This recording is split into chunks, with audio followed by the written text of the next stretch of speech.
Hello बच्चों, आज हम आपको आपकी पुस्तक क्षितिज की जो लेसन 1 है उसकी जो स्टोरी है दो बैलों की कथा उसके विषय में पढ़ाएंगे। आप सभी लोग अपनी बुक लेकर बैठ जाइए। तो आइए शुरू करते हैं। इसका जो मुख्य किरदार है वो दो बैल हैं जिनका नाम है हीरा और मोती। पूरी कहानी उनके ऊपर ही है। झूरी काछी उनका मालिक है। झूरी काछी के दो बैल थे जिनका नाम था हीरा और मोती। दोनों पछाई जाति के थे। देखने में बहुत सुंदर, काम में चौकस, डील में ऊंचे। बहुत दिनों तक साथ साथ रहते हुए दोनों में भाईचारा हो गया था। दोनों मन एक दूसरे के मन की बात कैसे समझ जाते हम कह नहीं सकते थे। अवश्य भी उनमें कोई गुप्त शक्ति थी। दोनों कभी कभी सींग मिलाकर अपना प्रेम प्रकट करते और एक दूसरे को चाटकर और सूंघकर भी प्यार से रहते थे। साथ साथ नाद में मुंह डालते, साथ ही बैठते। अगर एक नाद से मुंह हटा लेता तो दूसरा भी हटा लेता था। नाद उसको कहते हैं जहाँ पर जानवर अपना चारा खाते हैं। एक दिन क्या हुआ कि झूरी उनका जो मालिक था उन्होंने उन दोनों बैलों को अपने ससुराल भेज दिया। बैलों को क्या मालूम कि वो क्यों भेजे जा रहे हैं। उन्होंने सोचा कि मालिक ने हमें बेच दिया। उनको अच्छा लगा या बुरा लगा पर उन्हें नहीं पता। झूरी का जो साला था उन दोनों बैलों को ले गया। जब वो उन बैलों को ले जा रहा था तो बैल जाने को तैयार नहीं थे और कभी दाएं भागते, कभी बाएं भागते, कभी आगे से जोर लगाते, कभी पीछे से जोर लगाते। तो झूरी का जो साला गया था उसको वहाँ बैलों को ले जाने में बहुत परेशानी हुई। जब शाम को घर पहुँचे, दिन भर के भूखे बैल थे। जब नाद लगाए गए तो उन्होंने गुस्से में बिल्कुल खाना नहीं खाया, नाद में मुंह तक नहीं डाला। यह नया घर, नया गांव, नया आदमी, उन्हें सब बहुत बेगाने से लग रहे थे। उन्होंने एक दूसरे को कनखियों से देखा और लौट गए। जब गांव वाले सारी रात में सो गए तो दोनों ने जोर लगाकर अपने पगे तुड़ा डाले। पगे उस चीज को कहते हैं जहां पर जानवर बांधा जाता है, और घर की तरफ चले। पगे बहुत मजबूत थे, अनुमान न होता था कि कोई बैल उनको तोड़ पाएगा। इन दोनों में इतनी शक्ति आ गई थी कि इन्होंने एक झटके से उस पगे को तोड़ दिया और वापस अपने घर आ गए। झूरी जब प्रातःकाल सोकर उठा सुबह के टाइम तो उन्होंने देखा कि दोनों बैल तो उसकी चरनी पर खड़े हैं। चरनी वो जगह होती है जहाँ पर चारा खाया जाता है। दोनों की गर्दनों में आधा आधा घराव लटक रहा था। घराव उस चीज़ को कहते हैं जो बैलों गायों के बांधने के लिए जो लकड़ी का डंडा होता है, जो जिसे गाड़ दिया जाता है, उससे जो रस्सी बंधी होती है, खूंटा, उसे घराव कहा जाता है। दोनों भागते भागते थे तो इसलिए उनके पैर कीचड़ से सने हुए थे। झूरी बैलों को देखकर बहुत प्रेम से गदगद हो गया, दौड़कर गले से लगाया। गांव के लड़के जमा हो गए, तालियां बजा बजा कर स्वागत करने लगे। बाल सभा ने निश्चय किया कि दोनों पशु वीरों को अभिनंदन पत्र देना चाहिए। पशुओं का अभिनंदन पत्र है उनका खाना। कोई अपने घर से रोटियां लाया, कोई गुड़ लाया, कोई चोकर, कोई भूसी, और सब उनकी प्रशंसा करने लगे। जब झूरी की स्त्री ने बैलों को देखा तो वो गुस्से से तिलमिला गई और बोली, कैसी नमक हराम बैल हैं, एक दिन वहाँ काम न किया, भाग खड़े हुए। झूरी अपने बैलों का यह आक्षेप सुन ना सका और उन्होंने कहा उसने खाना नहीं दिया होगा इसलिए ये भाग आए। स्त्री चिड़ी और बोली कि तुम जैसे बुद्धों की तरह बैलों को हम सहलाते नहीं, रगड़ कर जूतते भी है और उनसे काम भी कराते हैं। और उन्होंने उसको ताकीद कर दिया मजदूर को कि अब बैलों को सूखा खाना ही मिलेगा, उनको कोई चोकर वगैरह नहीं मिलेगा। बैलों ने जब नाद में मुंह डाला तो फीका फीका, ना कोई चिकनाहट ना कोई अच्छा खाना, तो उन्होंने खाना ही नहीं खाया। झूरी ने मजदूर से कहा, थोड़ी सी खली क्यों नहीं डाल देता, खली होता है हरा चारा। तो झूरी के मजदूर ने कहा, नहीं मालकिन, ऐसा नहीं करने देगी। दूसरे दिन झूरी का साला फिर आया और उन बैलों को लेकर चला गया। अब की बार उसने दोनों बैलों को गाड़ी में जोता। जब वो गाड़ी लेकर चला तब भी बैल जाने को तैयार न हुए। कभी इधर खाई में उनको गिराना चाहा पर हीरा ने संभाल लिया और वो आराम से घर पहुंच गए। शाम को जब वो घर पहुंचे तो उनको वही सूखा भूसा डाल दिया गया और उसने अपने बैलों को खली चूनी, सब कुछ चून का जाता है आटे को। दोनों बैलों का ऐसा अपमान कभी नहीं हुआ था। झूरी तो उन्हें बड़े प्रेम से रखता था, लेकिन यहाँ पर उन्हें सूखा भूसा दिया जा रहा था। दूसरे दिन जब सुबह हुई तो उसने बैलों को हल में जोता और काम करने के लिए उनकी खूब पिटाई की। हीरा की नाक पर खूब डंडे जमाए। मोती का गुस्सा काबू से बाहर हो गया। वह हल लेकर भागा। हल, रस्सी, जुआ जो सब टूट टाट कर बराबर हो गया। दोनों मित्र पकड़ाई में नहीं आए। हीरा ने मूक भाषा में उत्तर दिया, भागना व्यर्थ है। मोती ने उत्तर दिया, तुम्हारी तो उसने जान ही ले ली थी। दोनों बहुत गुस्से में हुए, लेकिन उन्होंने कहा कि यह हमारा धर्म नहीं है, ऐसा नहीं करेंगे। इसलिए वो काम पर चले गए। शाम हुई तो उन्हें फिर वही सूखा भूसा डाल दिया गया। चुपचाप दोनों खड़े रहे। घर के लोग भोजन करने लगे। तब उन्होंने देखा कि उस घर में से एक छोटी सी लड़की 2 रोटियां लेकर निकली। दोनों के मुंह में देकर चली गई। वो लड़की भैरू की थी। उसकी माँ मर चुकी थी और सौतेली माँ उसे मारती थी, इसलिए इन बैलों से उसे एक प्रकार से आत्मीयता हो गई थी।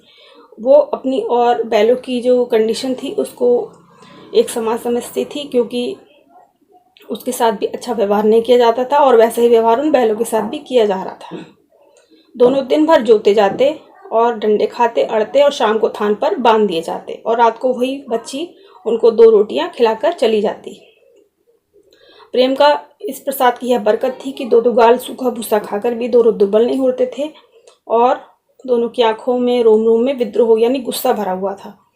एक दिन क्या हुआ कि वह लड़की शाम को जब खाने देने आई तो उसने बैलों से कहा कि तुम दोनों यहाँ से भाग जाओ, मैं तुम्हें खोल देती हूँ, नहीं तो ये लोग तुम्हारी नाक में नकेल डाल देंगे।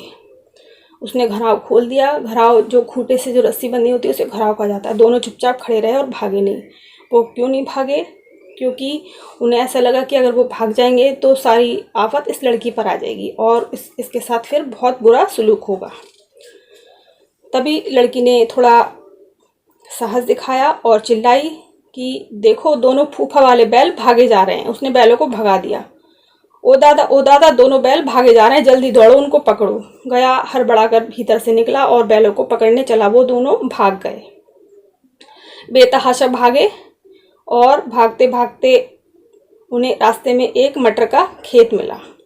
उन्होंने खूब पेट भरकर मटर खाई और फिर सींग से सींग मिलाए और फिर आगे चल दिए। तभी आगे जा रहे थे तो देखा कि एक सांड दौड़ता यानी गुर्राता चला हुआ आ रहा है। उन्होंने देखा कि सांड तो उन पर हमला करना चाहता है। इस सांड से कैसे बचें? तभी उन्होंने कहा कि चलो भाग चलते हैं। बोले भाग तो नहीं जाएगा, चलो इस पर साथ में हमला करते हैं। और दोनों ने सांड पर साथ में हमला किया, आगे और पीछे दोनों तरफ से उसमें अपने सींगों को लड़ाया और उसे भगा दिया। फिर आगे चले। फिर सामने एक मटर का खेत था। मोती उसमें घुस गया। हीरा मना करता रहा क्योंकि मटर उन्हें बहुत पसंद थी, पर उन्होंने एक भी ना सुनी।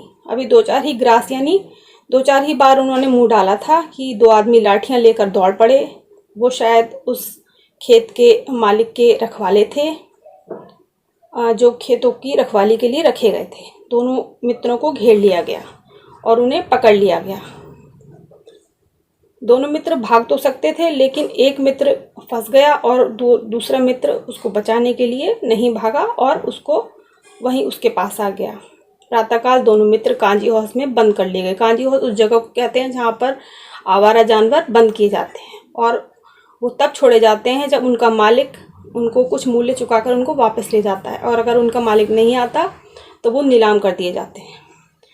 अगले दिन दोनों मित्रों के जीवन में ऐसा कभी नहीं हुआ था कि उनको कोई खाना ना मिला हो। उनको काजी हाउस में बंद कर दिया गया, खाना नहीं दिया गया।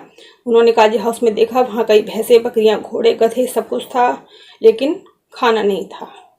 उन्होंने दीवार की नमकीन मिट्टी चाटनी शुरू कर दी, पर उससे उनकी भूख नहीं शांत हुई। तो उन्होंने सोचा कि दीवार को तोड़ डालें, लेकिन बाड़े की दीवार कच्ची थी। हीरा मजबूत था। उसने अपने नुकीले सींग दीवार में गड़ा दिए और जोर मारा तो मिट्टी का एक चिप्पड़ निकला। चिप्पड़ होता है एक टुकड़ा, और उन्होंने धीरे धीरे उस दीवार को तोड़ दिया। उसी समय काजी हाउस का चौकीदार लालटेन लेकर जानवरों की हाजिरी यानी अटेंडेंस लगाने आया कि कौन सा जानवर है। हीरा का उजड़पन देखकर उसने उसे कई डंडे रसीद कर दिए और मोटी रस्सी से बांध दिया। मोती ने पड़े पड़े कहा, आखिर मार खाई, क्या मिला? तो उसने कहा, कोई बात नहीं, हमने कोशिश तो की। लेकिन फिर उन्होंने ये सोचा कि अगर हम दोनों साथ में कोशिश करेंगे तो उस दीवार को गिरा देंगे और हमारे साथ साथ जो और जानवर हैं उनको भी मुक्ति मिल जाएगी। उन्होंने साथ साथ उस दीवार पर अपने सींगों से हमला किया और उस दीवार को गिरा दिया। दीवार का गिरना था कि सारे जो जानवर थे वो एकदम जाग उठे और भाग निकले। सबसे पहले घोड़ियां भागी, फिर बकरियां, फिर भैंसें भी खिसक गईं, पर गधे नहीं भागे। गधे ने कहा कि हम पकड़े जाएंगे इसलिए हम नहीं भागेंगे, हम यहीं रहेंगे, लेकिन उन्होंने अपने सींगों से गधों को भी भगा दिया। लेकिन जैसे ही वो भागने लगे तभी उनको पकड़ लिया गया और मोटी रस्सी से बांध दिया गया। 1 सप्ताह तक दोनों मित्र वहीं बंधे पड़े रहे। उन्हें खाना का एक तृण यानी 1 दिन का भी नहीं दिया गया। एक दिन बाड़े के सामने डुग्गी बजने लगी और वहाँ पर 50-60 आदमी जमा हो गए और वहाँ बाड़े के जानवरों की नीलामी हो रही थी। एक दड़ियल आदमी जिसकी आंखें लाल थीं और मुद्रा अत्यंत कठोर, उसने उनको हीरा और मोती को कुछ पैसे देकर ले लिया और अपने साथ ले जाने लगा। नीलाम हो जाने के बाद दोनों मित्र उस दड़ियल के साथ चले। दोनों बहुत परेशान थे। रास्ते में उन्हें गाय वालों का एक रेवड़ हरे हरे खाता नजर आया तो उनको बहुत प्रसन्न हुए और बोले कि ये इनको खाना मिल रहा है और हमें तो खाना नहीं मिल रहा है। तभी इन्होंने देखा कि ये जो जगह है जहाँ पर ये दड़ियल आदमी हमको लिए जा रहा है, ये तो रास्ता कुछ देखा देखा सा है, हमने पहले इसको कहीं देखा है, परिचित रास्ता है। इसी रास्ते से उन्हें जो है ले जाया गया था। वही खेत, वही बाग, वही गाँव मिलने लगे।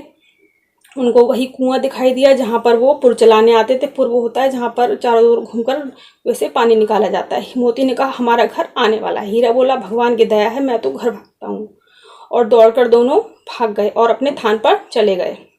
थान पर उन्होंने देखा कि जूरी द्वार पर बैठा हुआ धूप खा रहा था। बैलों को देखते ही दौड़ा और उन्हें गले लगाने लगा।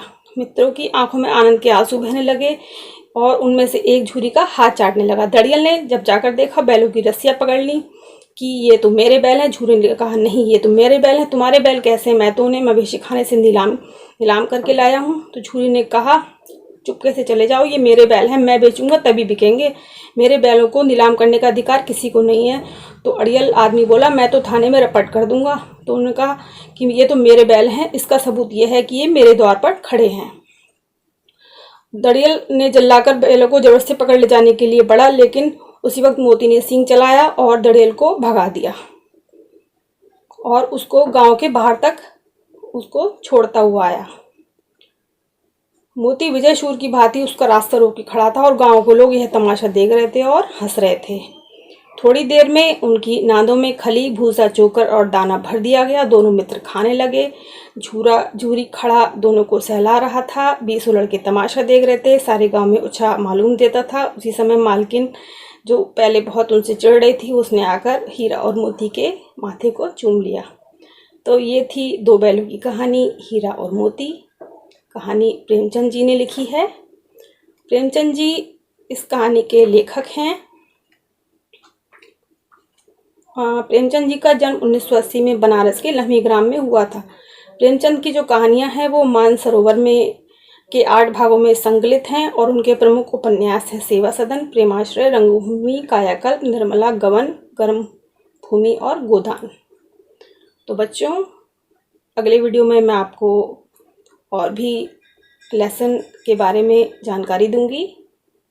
अगर आपको ये वीडियो पसंद आया हो तो इसको लाइक ज़रूर करें और मेरे और वीडियो देखने के लिए चैनल को सब्सक्राइब कर दें। मैं आपको आगे भी और वीडियो देती रहूँगी। अगर आपका कोई क्वेश्चन है, आप कुछ पूछना चाहते हैं तो कमेंट सेक्शन में जाकर कमेंट करें, मैं आपका जवाब अवश्य दूंगी।